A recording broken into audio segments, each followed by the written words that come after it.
It's probably going to be the last thing that we're going to chat about today.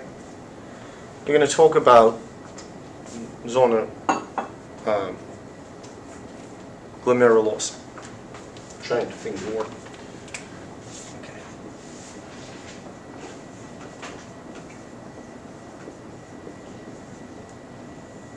So zona glomerulosa. So this cortisol is a glucocorticoid. Okay. Glucocorticoid because it's the hormone of the cortex that participates in regulating glucose levels. Am I clear? Now, zona glomerulosa, the very first, the outer layer, produces mineralocorticoid.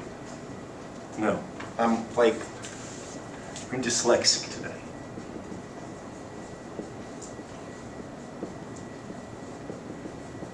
Aldosterone.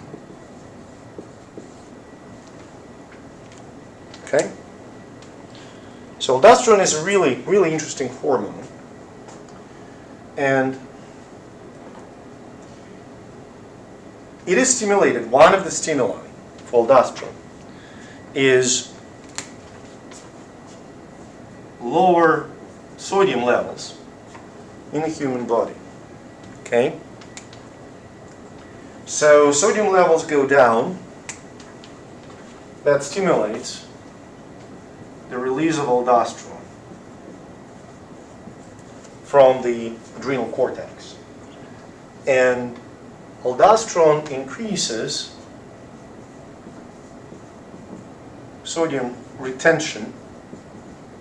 Everybody's comfortable with the term retention? In kidneys.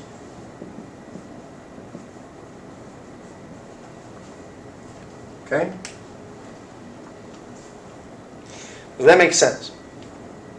So far. I mean, it's simple, right? So you have low sodium, aldosterone goes up, now you have normal sodium. Okay? Good? That's not the end of the story. Do you remember osmosis? So water moves towards the direction of a solute, right? Sodium is a typical solute. So when we say sodium retention, what does that mean? Sodium, where is it retained from and to in kidneys? It's more of a language thing rather than physiology thing. So what do we do in kidneys? What kidneys do? Filter, and importantly, not just filter and do what? Huh? Again? Release, yes. We produce urine, right? And we release crap in urine. Unnecessary stuff. Okay? So when we retain something in kidneys, where does it go? What do we filter in kidneys? Urine is the product of filtration. What do we filter? Huh? I don't know. Just which biological fluid do we filter? If I say biological fluid, your first reflex should be what? The most important biological fluid. Blood. Yeah. We filter blood. Okay, we filter blood. And the result of that filtration is urine, right? So if we retain something, we don't let it go into the filtrate, and we retain it back in the blood. Does that make sense? So you have low sodium in the blood. You keep sodium in kidneys, so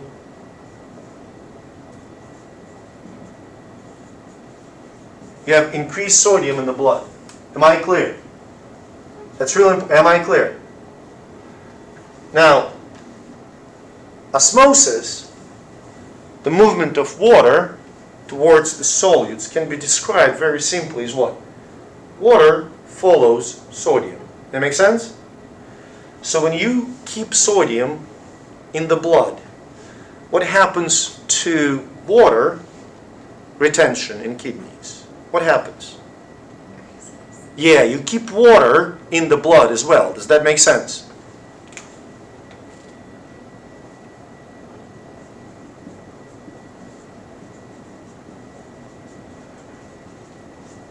Okay, and if you keep water from leaving your body in the form of urine and staying in the blood, what happens to the blood volume?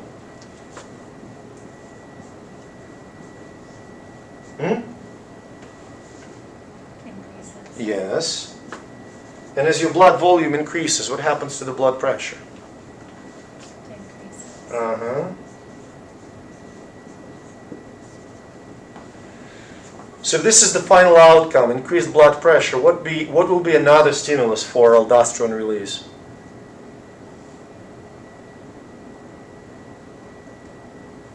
Low blood pressure.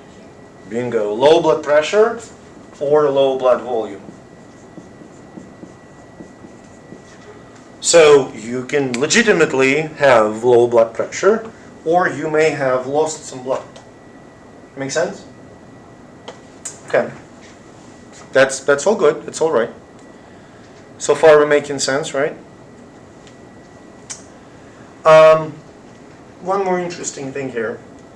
Aldosterone not only increases sodium retention, well, it's kind of a sign, but it also has an effect of increased potassium excretion. So if aldosterone stimulates the excretion of potassium,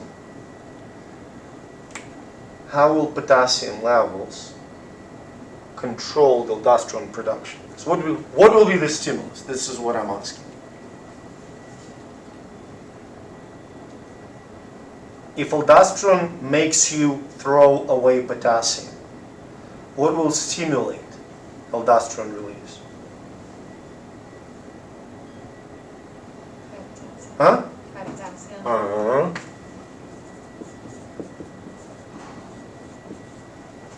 It's actually one of the key mechanisms of controlling potassium levels. Okay? Does that make sense so far? Okay? Now, I mentioned before that all the hormones of the cortex are lipid soluble, right? So all the receptors are within the cells. I'm going to ask you a question. I'm not going to put it on the board, but that's a really interesting question. So, in order to produce whatever effect it is, like in order to produce this effect, in order to increase blood pressure, in order to retain water, aldosterone obviously has to interact with the receptor. Right? That's an axiom here. So,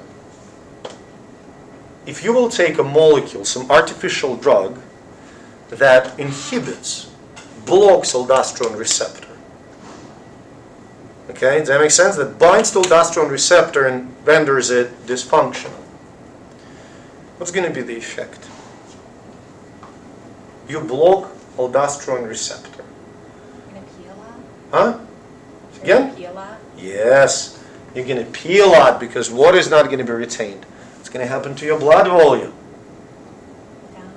And what's going to happen to your blood pressure? Down. I'm going to tell you that in terms of controlling blood pressure, diuretics, particularly aldosterone receptor inhibitors, are one of the most viable, long-term, sustainable methods, to control, people with hypertension, to control their blood pressure. Does that make sense? Now, not basically the last thing to chat about. Well, I want to finish, so we're going to talk very quickly about zona fasciculata, zona reticularis, at the end. Here's the very last thing. You probably have heard that elevated stress results in blood pressure increase, right? How so? Well, turns out that corticotropin, ACTH, it doesn't stimulate only zona fasciculata, it kind of has a spillover stimulation of zona glomerulosa. Are you with me? So it stimulates aldosterone. When your aldosterone is stimulated, what happens afterwards? You have elevated blood pressure. Does that make sense? So we can kind of draw this corticotropin, all the way here. Corticotropin stimulating aldosterone. Okay, we good? Cool? Okay. Now, the last bit here in the corner is going to be zona reticularis.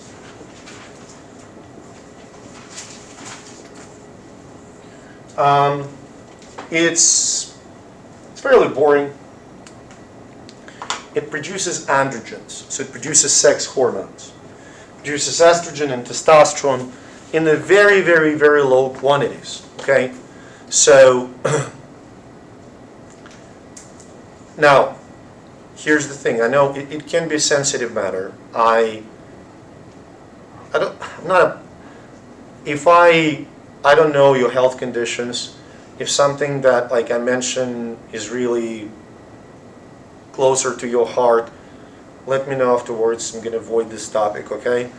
But I presume you're healthy, okay, more or less, including for females, you're young, okay?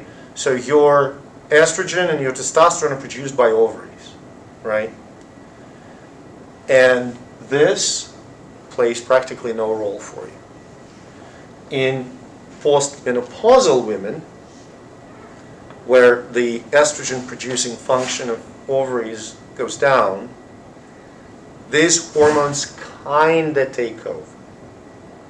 They aren't as efficient, they're not nearly as efficient, but they do produce a certain amount of estrogen, okay, and testosterone. Does that make sense? But a really cool effect associated with the dysfunction of zona reticularis is called androgenital or adrenogenital syndrome. Now, we mentioned before that when we talk about CRH and ACTH stimulating cortisol release, it's not really true. It's not only cortisol. These hormones, the ACTH specifically, right? It acts on the cortex in general, mostly on zona fasciculata, but it has kind of spillover into glomerulosa and reticularis. So, in some people,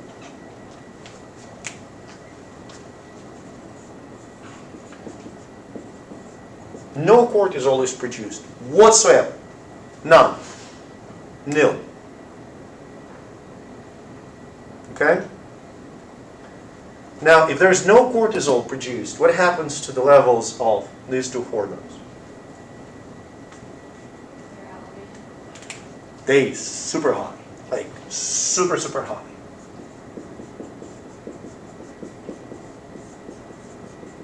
Now, let's focus our attention on ACTH. So ACTH stimulates what? The entire cortex, right?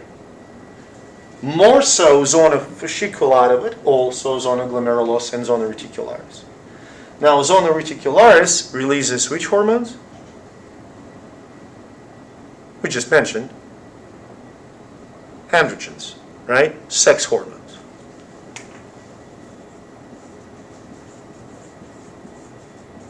Okay? And then